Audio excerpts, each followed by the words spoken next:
not really a big fan of children. I have them. I like mine kind of. I don't like other people's children. Stuff up there, let them deal with it, okay? Whoa. Kind of time to... And I noticed a plug behind the dryer. Oh. Nickname, I can come up with that. In my old toy business background, I'm good. Girl. Maybe you're not listening. I can come up with nicknames. Kidding, I'm kidding. My mom always... Fly. In French, papillon. It looks like our favorite Santa Claus, Tim Allen, doesn't really like his die-hard fans. It's quite ironic that the kids' superheroes don't adore them. The lead actor himself outed himself by admitting that he cursed and shouted at the kids for fighting. And I let out the loudest F-bomb. Oh no! And I turned around and there are 12 children. But word on the street is that Tim's unforgiving behavior wasn't only targeted at the young ones. One of the co-stars just revealed that working with Tim on the Winter Project was a real nightmare. Comedian Cassey Wilson accuses actor Tim Allen of being rude AF on set. Let's delve into this latest controversy that has taken the industry by storm.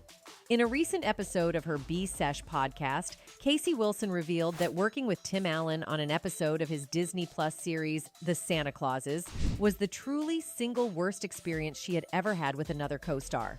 Wilson is best known for her roles on Saturday Night Live and Happy Endings, but she also made a guest appearance in the said show's pilot episode back in November 2022. You might not know, but the Sanatclauses series, which recently finished airing its second season on Disney Plus, served as a sequel to Allen's last 3 movies. Spilling all the beans about Allen's misbehavior, she explained that she had buried the story in her heart because she was a close friend of one of the producers. Variety reported on Wilson's remarks by saying, "Tim Allen was such a bee.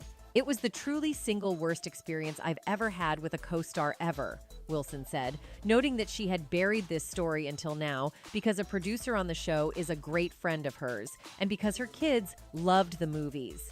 Cassey explained that during her scene with Tim, her character was supposed to be startled as he was supposed to enter her home through the chimney. However, the real Santa Claus actor's next remarks blew her fuse in the rudest way possible.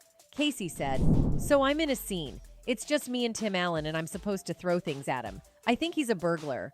So he's coming down the chimney, obviously as Santa, and I am woken up thinking there's an intruder, basically like a home invasion scene. So I'm throwing things at him. He goes over to the producer who is standing 4 feet from me and goes, and I hear him, he goes, 'You gotta tell her to stop stepping on my lines.' The producer turns to me with horror on his face and has to walk 1 foot to me, and he goes, Tim would ask that you stop stepping on his lines." Cassey revealed that this wasn't a one-off as well. She alluded that this kind of behavior was considered standard for Tim. To make matters worse, Wilson explained that Allen wouldn't spend any time with any other members of the cast. His behavior was allegedly so snobby that he would leave the set with an announcement while keeping his back toward his teammates. It's the end, and Tim Allen goes, "Leaving," takes his Santa cape, picks it up and drops it on the floor and walks out. And they hustle in his stand-in, lovely man, who is much nicer to act against. People are scurrying to pick up his velvet Santa coat. He's a bee, and this is the best. I will not say who said this. This was someone that I do not know, perhaps in the crew. He or she breezes past me and just goes, "You're seeing him on a good day." Contrary to the family characters Allen has portrayed, he was never actually a very good person to begin with. You might not know, but before becoming a comedian and actor, Allen struggled with alcohol and powder addiction. It has been reported that he had his first taste of substances as a child, which eventually led to his battle with continuous cravings. It doesn't happen overnight. It's a day-to-day thing. You get a reprise every day. In an appearance on an episode of the WTF with Mark Moran podcast, Tim admitted to his first encounter with the powder pleasure. He said, "After my old man died when I was 11, I really just played games with people and told adults what they wanted to hear and then stole their booze. Really, I was Eddie Haskell from Leave It to Beaver. Yes, Mrs. Cleaver. No, Mrs. Cleaver. I knew exactly what adults wanted. Make your bed, be polite, use a napkin, and then I'd go steal everything in the house." But that's just the tip of the iceberg. While the character Allen played is recognizable, and the actor's subsequent Hollywood films in the 1990s were successful, only a few people know he used to be a substance distributor. The family-friendly comic actor you know and love spent 2 years and 4 months in federal prison for substance transport. Of course, that deal was only feasible once he agreed to rat out nearly 24 powder-dealing peers. Tim Allen has been an amazing actor for decades, but before his career got started, he spent 3 years in prison. Most of you might not be aware, but when he was 25, Allen was arrested in Michigan for substance, and the actor pleaded guilty to the charges. According to CBS News, Allen was arrested at the Kalamazoo or Battle Creek International Airport on October 2, 1978. He was caught with more than 650 grams of coke. Unfortunately for Allen, state legislators had just passed a law that tied a life sentence to any conviction of selling 650 grams or more of coke powder. The entire reason he did it was because he was stupid in his early 20s and being a comedian did not pay a lot of money. Allen later revealed that because of his childish behavior, he had to suffer through life behind bars. In an interview with Marc Maron, Allen admitted, "We were a bunch of college kids, a bunch of the people who overdid it. 2 of us took the punishment for about 20 guys." During his stay, Tim had to be transferred to 3 different places. He said, "I learned literally how to live day by day, and I learned how to shut up. I did what I was told, played the game. You don't want to be sarcastic in prison. Being funny and doing funny voices is funny. Sarcasm doesn't go over too well. That I learned. There were okay times. Saturday we got better food. Eventually I went from a holding cell arrangement to my own cell. I called my mom at the time. I told her how proud I was that I got my own cell."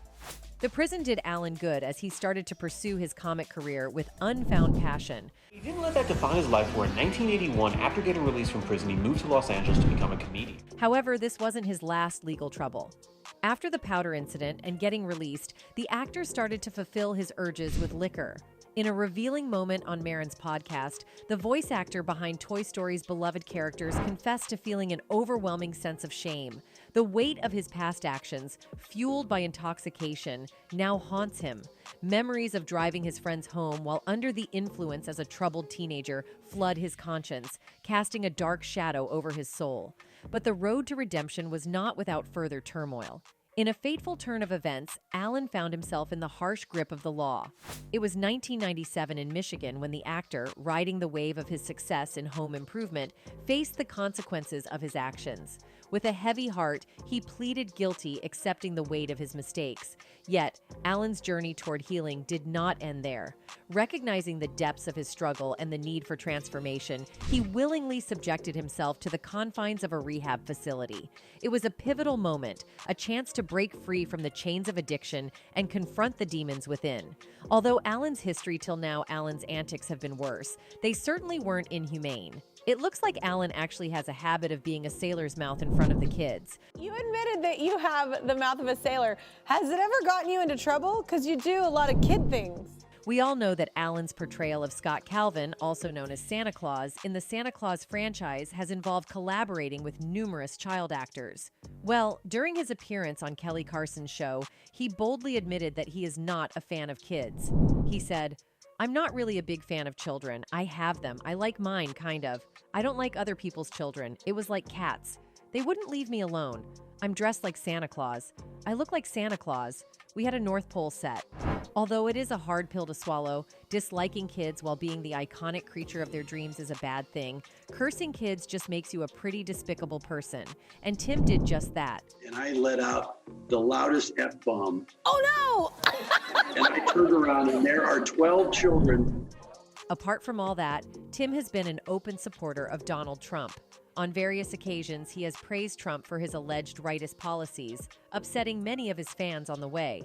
One such moment arrived when Tim tweeted his admiration for the then former president, saying, "Once I realized the last president pissed people off, I kind of like that. Once I started making money, I had this silent partner that just took almost half of my money and never gave me anything for it. That's taxes. I've never liked taxes. I literally don't preach anything. What I've done is I've just not joined into, as I call it, the we culture.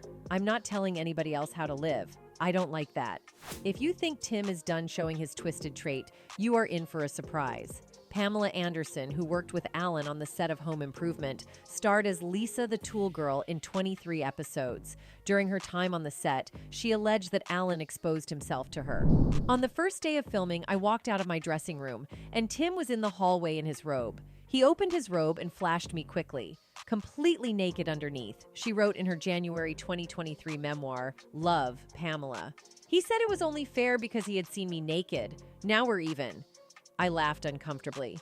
Allen, meanwhile, maintained in a statement to Us Weekly that the accusations are untrue. He said, No, it never happened. I would never do such a thing.